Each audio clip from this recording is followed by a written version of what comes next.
Welcome to the Own It Powercast, the place to be when you get serious about making big changes and accelerating growth in your life and in your relationships. Finally create the life you've always wanted, living life on your own terms. Learn how to take your fear and turn it into powerful choices that will create sustained change. Now your host, Mary Baker. Hey everyone, welcome back to the Own It Powercast, a place where you can come to get what you need to move yourself forward. Hey, it's Mary Baker and welcome to episode 55, Self-Confidence Means. So this month, we're talking all about healthy self-confidence, as you know, a topic very near and dear to my heart, and I think really at the core of what this podcast is all about.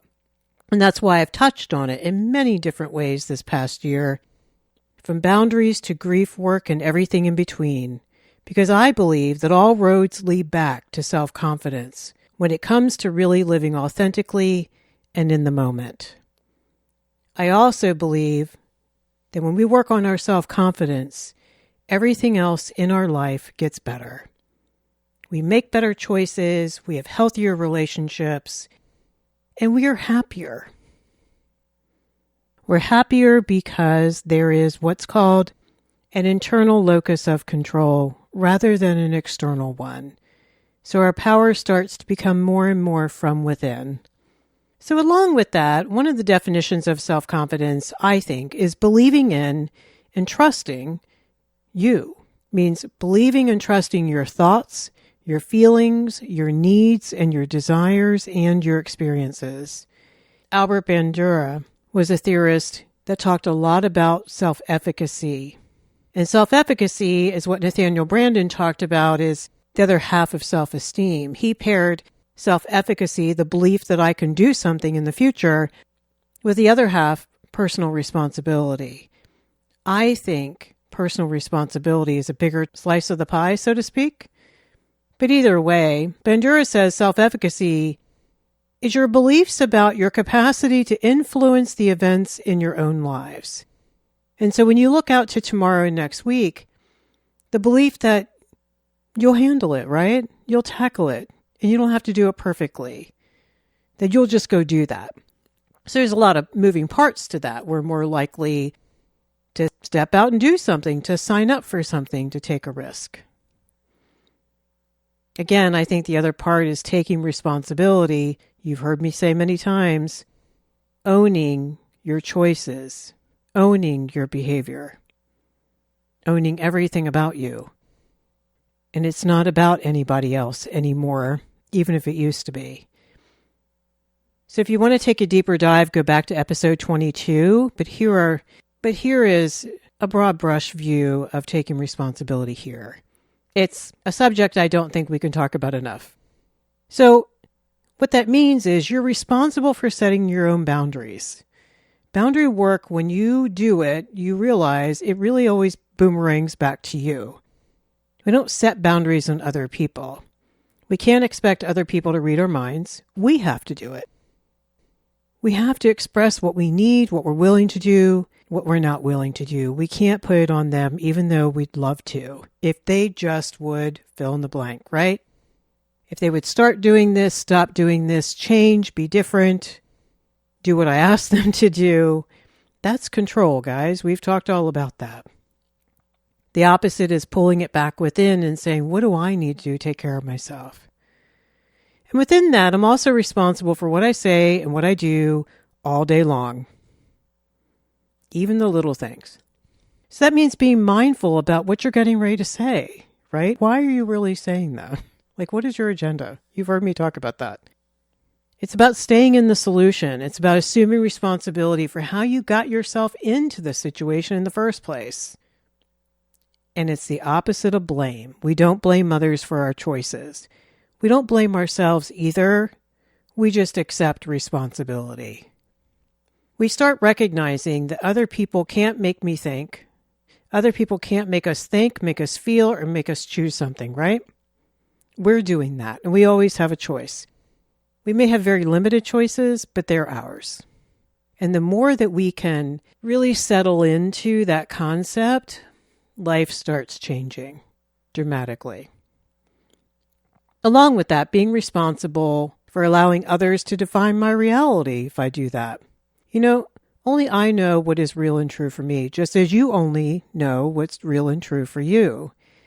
If we let other people define this, even in very insidious and subtle ways, it's going to keep us from being who we're really supposed to be, right? And this can be done in all sorts of ways, and I've talked about this before, where you let people tell you what you should think and what you should feel, what you should need or not, how you should see yourself and how you should see the world and other people. And I just really want to strongly encourage you to take a long look at that if that's been happening.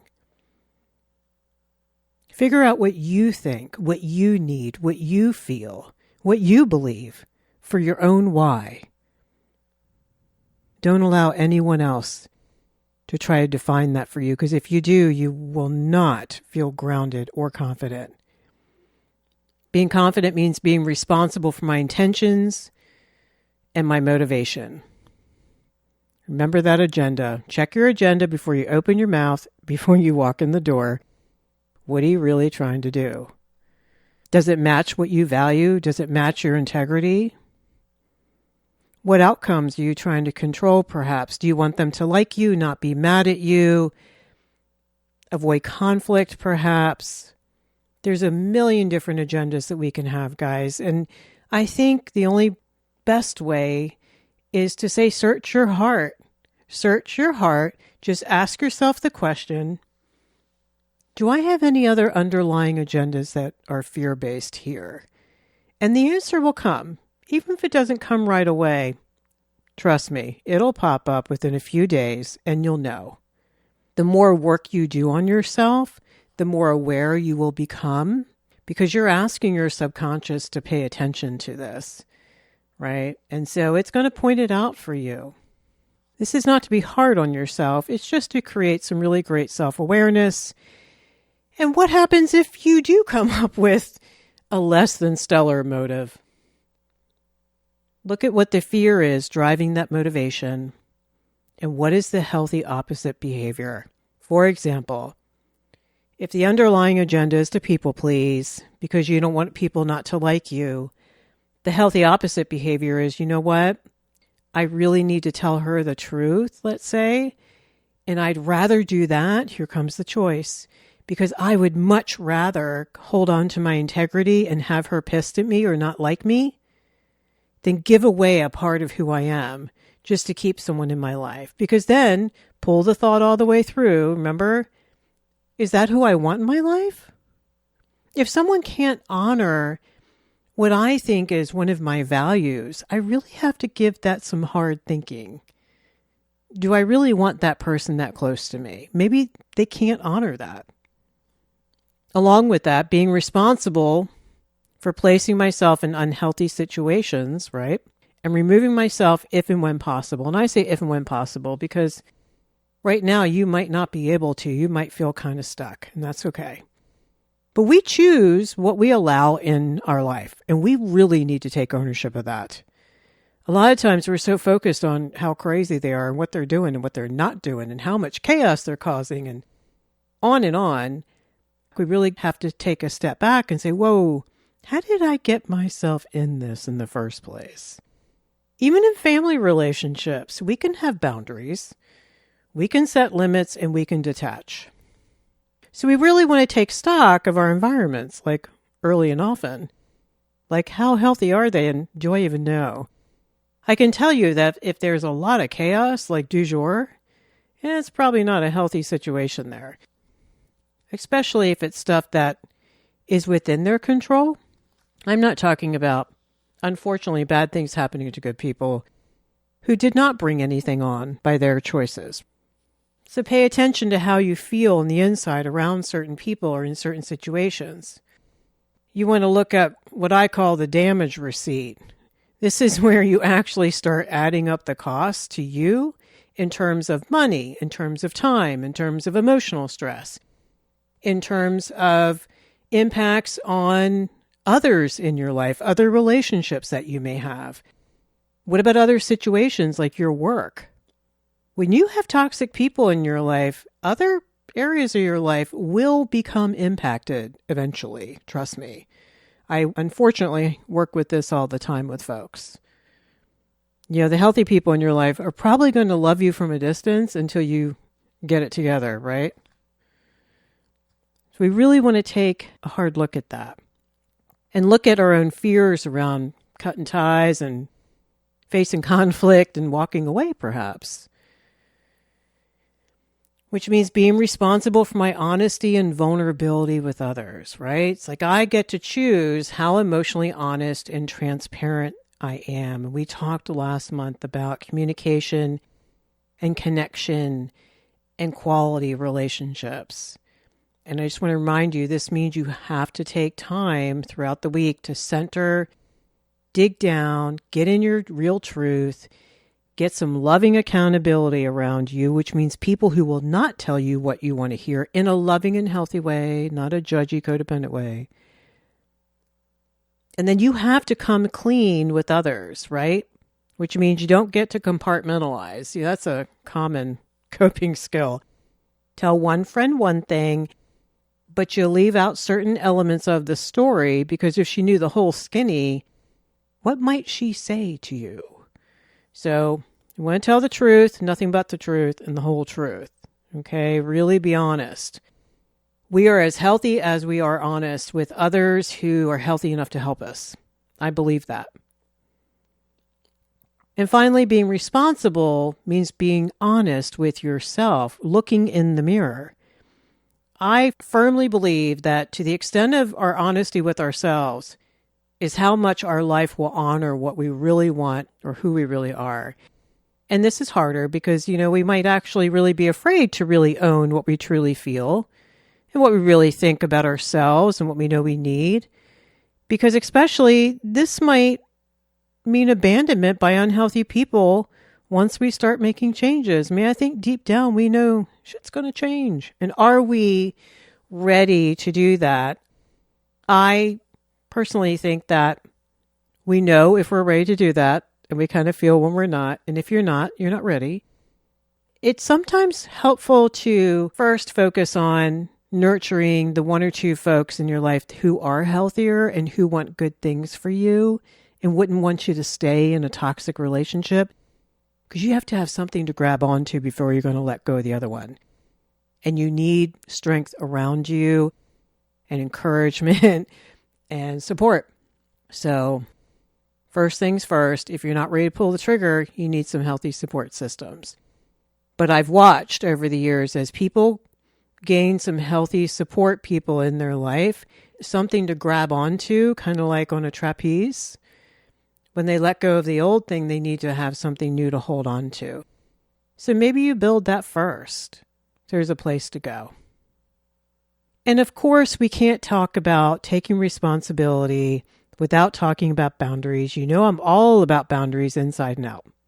External boundaries and internal boundaries, which are self-discipline.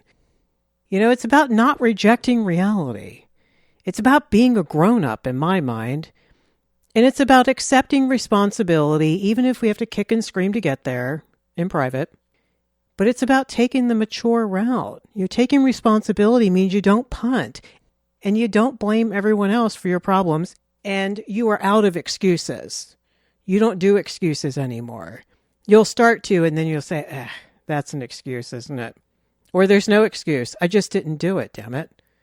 I didn't feel like doing it. I wasn't ready to do it, and I blew it. Okay, own it. Continue to own it. So personal responsibility, I think, is a huge part of self-confidence. Owning everything you think, feel, do, need, and choose. It can feel like a daunting task if this isn't something that you already do. Start small, keep at it, start owning little things. You will want to own more and more and more, because there's a direct correlation between owning what you think, feel, need, do, and choose and believe, and how confident you feel about yourself. Remember that internal locus of control starts happening. And even though it might be scary sometimes to take that responsibility, which is why you may not have done it in the past, but there's nothing more empowering. Nothing.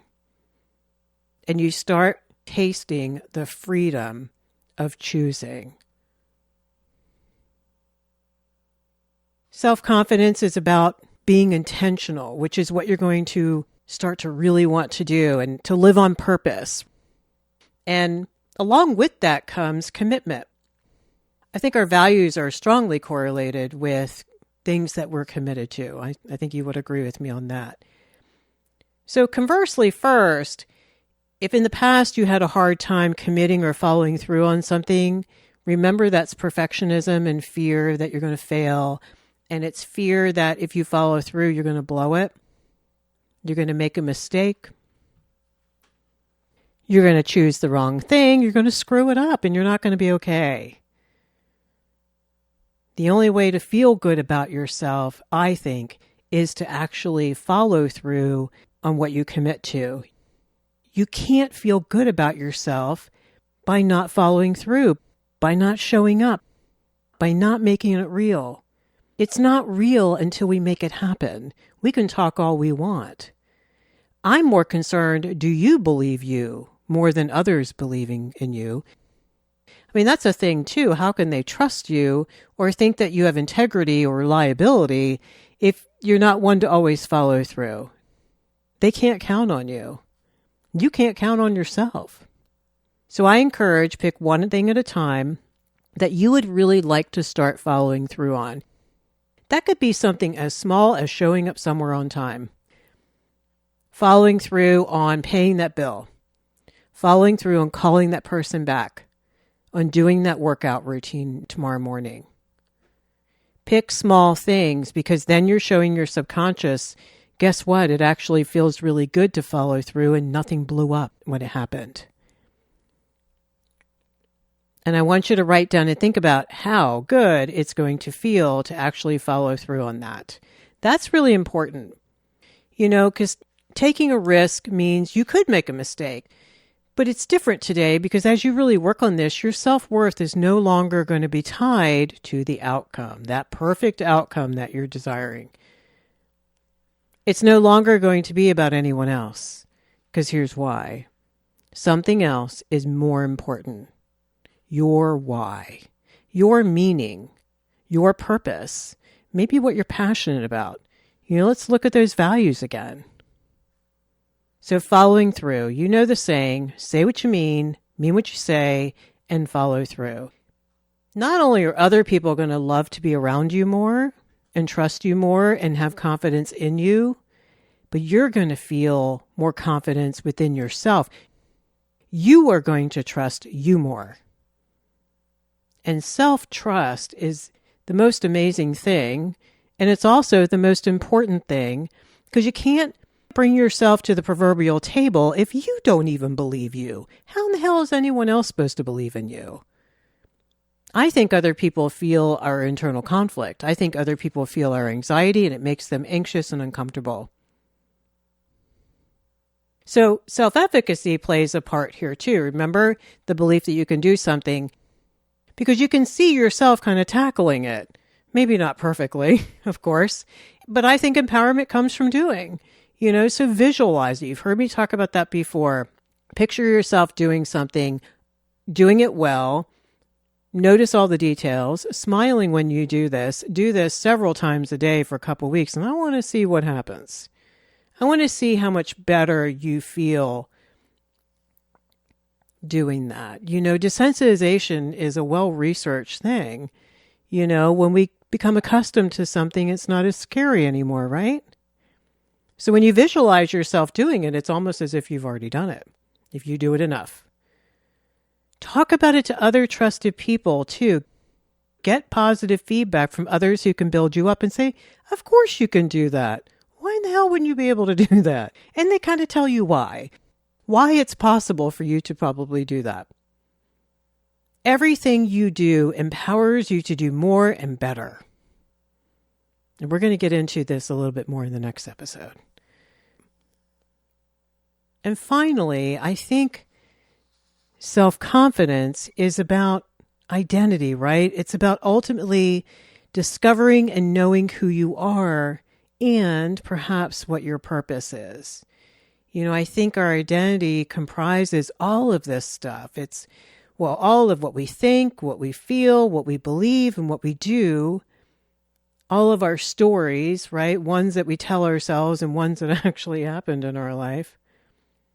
Our cultural identity, our family identity, all the messages that we have told ourselves about ourselves and what other folks have told us about ourselves.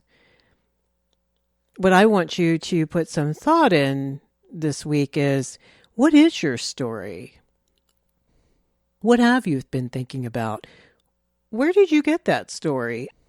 And do you want to keep it? Like, how true is it? We've talked in the past about self-concept and how, unfortunately, unhealthy family interactions can really mess up someone's self-esteem.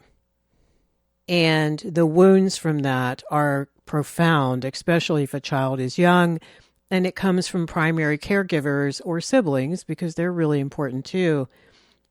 People like your first grade teacher, your favorite uncle, people that you looked up to and believed because you had to. Wounds to your self-esteem, either around your efficacy, like that you can do something, because people get lots of wounds around that. Like, oh, you don't want to do that. Nah, that wouldn't be a good idea. You might mess that up kind of vibe. And the other half of it is people telling you what you should think, feel, need, do, and choose. I want you to step back and think about, what is my identity comprised of, right? Like, who am I? And where did I get that definition? Because what I want to encourage you to do is take a look at that and see if you might want to change it. Maybe you want to write a new story for yourself. This is very powerful when people do family of origin work and they work through all that grief and they start realizing where their wounds came from. And they heal those. They do the work and they heal a lot of that stuff. And then they start working on the resulting unhealthy coping skills like we've talked about, like control issues, defensiveness, anxiety, all the fear-based behaviors, hiding from the world, that have kept them from being their authentic self. What's really neat is when they start doing that and start choosing to rewrite the ending of their story, it does not have to look anything like the beginning of your story. It really doesn't. I just want to remind you that you're the only one who gets to choose that. You get to choose how you live here forward. I tell clients all the time, we talk about what was, and I'm like, okay, but here forward, guess what you can do? You can do one better. You can take more responsibility for how you talk to people today, about how you talk to yourself. You can take more responsibility for your behavior, for working on boundaries, and working on vulnerability. You get to a la carte all the aspects of you, like you're walking through the buffet line. You have maybe one or two plates in your hand, and you get to choose what you put on that plate or two and what you want to leave on the buffet. Maybe you want to leave fear on the buffet, but you love creativity and you're going to keep that on your plate. Maybe there are aspects of your cultural identity that you like and some that you don't care for anymore. They just no longer work. What about your values? Take a look at those. See what you want to keep. See what you want to let go of. And maybe you want to add some new ones. I know I've added new ones over the years. And that has been really wonderful and expansive for me. And it's funny, I look back to many years ago and think, oh my gosh, I was so limited. So I just want to encourage you to get creative and get thoughtful. You get to design you. And at the core of it, that's what confidence is. Get quiet this week. Take some moments if you can and see what comes up. See what thoughts, see what feelings come up. Journal if you can. Draw or paint or walk or whatever you want to do. Listening to yourself really, underneath all the fear really, is going to be a huge part of building confidence. Listen to your intuition. Listen to your inner voice. Take responsibility. Start chipping away at your fear of commitment. Visualize what you can do in the future. And stay with us all month as we explore this even deeper. All right. So today we talked all about what self-confidence is, from taking responsibility, becoming more authentic, trusting yourself, owning all the parts of you.